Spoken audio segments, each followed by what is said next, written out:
যারা romantic love story movie খুঁজছেন, এই ভিডিওটা তাদের জন্য। আজ আমি আপনাদের সামনে ইন্ডিয়ান ফিল্ম ইন্ডাস্ট্রি থেকে বাছাই করা এমন 5টি লাভ স্টোরি নিয়ে হাজির হয়েছি, যেগুলো দেখলে আপনি চোখের জল ধরে রাখতে পারবেন না। চলুন তাহলে কথা না বাড়িয়ে ভিডিওর ভিতরে ঢোকা যাক। আজ এই লিস্টের প্রথমে যে মুভিকে রেখেছি সেটা হলো সনম তেরি কসম। 2016 সালে মুক্তি পাওয়া এই সিনেমার IMDb রেটিং 7.6। বলিউডে যদি বেস্ট লাভ স্টোরি মুভির কথা বলতে হয়, তবে সবার প্রথমে বলতে হয় সনম তেরি কসমের কথা। এই সিনেমাটি প্রথমে যখন রিলিজ হয়েছিল তখন দর্শকদের মনে বিশেষভাবে সাড়া ফেলতে পারেনি, কিন্তু পরবর্তীতে এই সিনেমা দর্শকদের মনে গভীরভাবে আঘাত এনেছিল। সিনেমার শুরুতে আমরা দেখতে পাই ইন্দোর তার বাবার সঙ্গে ঝগড়া করে বাড়ি থেকে বেরিয়ে একটা ফ্ল্যাটের মধ্যে ঘরকুনো হয়ে থাকে। সবসময় সে মদ, গাঁজা, ভাং এই সমস্ত খেয়েই তার দিন অতিবাহিত হয় এবং তার ঘরের মধ্যে দেখা যায় মাঝে মাঝে একটা মেয়েকে, যার নাম লায়লা। তার সঙ্গে সে শারীরিক সম্বন্ধ করত এবং মাঝে মাঝে লিফটকে আটকে রেখে তারা একে অপরের সঙ্গে কিস করত। সোসাইটির লোক তাকে সোসাইটি থেকে তাড়িয়ে দেওয়ার পরিকল্পনা করে, কারণ এমন কুলাঙ্গার লোককে তারা সোসাইটিতে রাখতে চায় না। এরপর সিনেমায় দেখানো হয় শাহরুখকে। শাহরুখ অত্যন্ত সাদাসিধে একটা মেয়ে। শাহরুখকে আমরা অত্যন্ত টেনশনের মধ্যে প্রথম থেকেই দেখতে পাই, কারণ তার বিয়ে হচ্ছে না। ওদিকে তার বিয়ে দিতে না পেরে তার ছোট বোন নিজেও বিয়ে করতে পারছে না, কিন্তু রোজ রোজ ছেলে দেখতে এসে শাহরুখকে অপছন্দ করে চলে যায়। তাকে আনস্মার্ট এবং গেয়ভূত বলে অপমান করে। অফিসেও তার কলিগদের পড়ানোর সে অনেক চেষ্টা করেছে, কিন্তু কোনোদিনই কোনো কলিগ তার কাছে ঘেঁষেনি, কোনো কলিগ তাকে কোনোদিন পাত্তাও দেয়নি। এমন সময় শাহরুর সঙ্গে দেখা হয় মাতাল ইন্দোরের। তবে এখানে বলে রাখা দরকার, ইন্দোর এবং শাহরুখ একই বিল্ডিংয়ের মধ্যে, একই সোসাইটিতে বসবাস করে। ইন্দোর তার কথা শুনে তাকে পার্লারে নিয়ে যায় এবং তাকে মেকআপ করে এমন এক অপরূপ মেয়েতে পরিণত করে, যার পর শাহরুখকে দেখে সবাই অবাক হয়ে যায় এবং সবাই শাহরুর পিছনে পিছনে ঘুরে তাকে বিয়ে করার জন্য।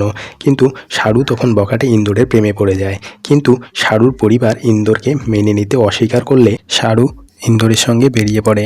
আর এদিকে শাহরুর বাবা তার মেয়েকে মৃত বলে ঘোষণা করে সমাজের মধ্যে। এরপর শাহরুখ এবং ইন্দোরের প্রেমের করুণ পরিণতি দেখুন। মুভি নিচে ডেসক্রিপশনে লিঙ্ক আছে। এরপর যে সিনেমার কথা বলবো সেটা আপনার হোশ উড়িয়ে দেবে।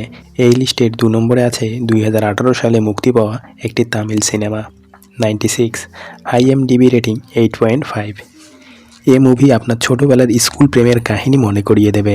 এ কাহিনী আপনার বাস্তব জীবনের সঙ্গে মিলেমিশে এক হয়ে যাবে, বুঝতেই পারবেন না সিনেমা কখন শেষ। সিনেমার প্রথমে দেখানো হয়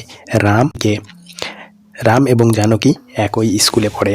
এখানে রাম এবং জানকী একে অপরকে ভালোবাসে, কিন্তু মুখে কখনো তাদের বলা হয়ে ওঠেনি। বলি করে হঠাৎ দুজনের মধ্যে একদিন একটা ব্যবধান সৃষ্টি হয়ে যাবে। একদিন রামের বাবা রামকে নিয়ে গ্রাম ছেড়ে চলে যায়। তারপর 22 বছর কেটে যায়। সিনেমার সিন দেখানো হয় 22 বছর পর। রাম একদিন তাদের স্কুলের সামন দিয়ে যাচ্ছিল। হঠাৎ স্কুলের ভিতরে সে ঢুকে পড়ে এবং পুরনো স্মৃতিগুলি তার মনের মধ্যে নাড়াচাড়া হতে থাকে। সে তার বন্ধুদের ফোন করে মিলিত হওয়ার জন্য এবং একটি নির্দিষ্ট দিনে সবাই সেখানে উপস্থিত হয়। গান বাজনা হইহুল্লোড় করে সন্ধ্যা নামে। এমন সময় দেখানো হয় ছোটোবেলা সেই জানু সেখানে এসে হাজির হয়েছে। তার আগে বলে রাখি, জানুর বিয়ে হয়েছে বিদেশে। তার স্বামী তার সঙ্গে আসতে পারেনি বলে সে একাই এসেছে। জানুকে দেখে রাম খুশিতে পাগলের মতো হয়ে যায়, কারণ এত বছর পর রাম জানুকে দেখছে, যেটা রাম কোনোদিন কল্পনাও করতে পারেনি।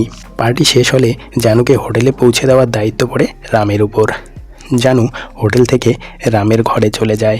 রামকে জিজ্ঞাসা করে সে কেন এতদিন বিয়ে করেনি, কিন্তু রাম নানা কাহিনী দেখিয়ে সেই কথাটাকে এড়িয়ে দেয়। জানু অবাক হয়ে যায় যখন তার ঘরের মধ্যে ট্রাঙ্কের ভিতর ছোটোবেলার জিনিসগুলো সে গুছিয়ে রেখেছে। সে তখন বুঝতে পারে সে কত বড় ভুল করেছিল রামকে বিয়ে না করে, কারণ রাম তাকে কত ভালোবাসে সেটা সে ট্রাঙ্কের জিনিসগুলো দেখেই বুঝতে পারে। আজও তারা দুজনের কাছে আসতে চায়, কিন্তু শত চেষ্টা করেও তারা আসতে পারে না।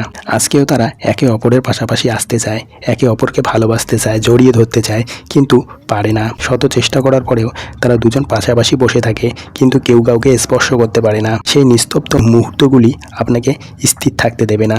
মুভি ইউটিউবে পেয়ে যাবেন, না পারলে নিচে কমেন্ট করুন।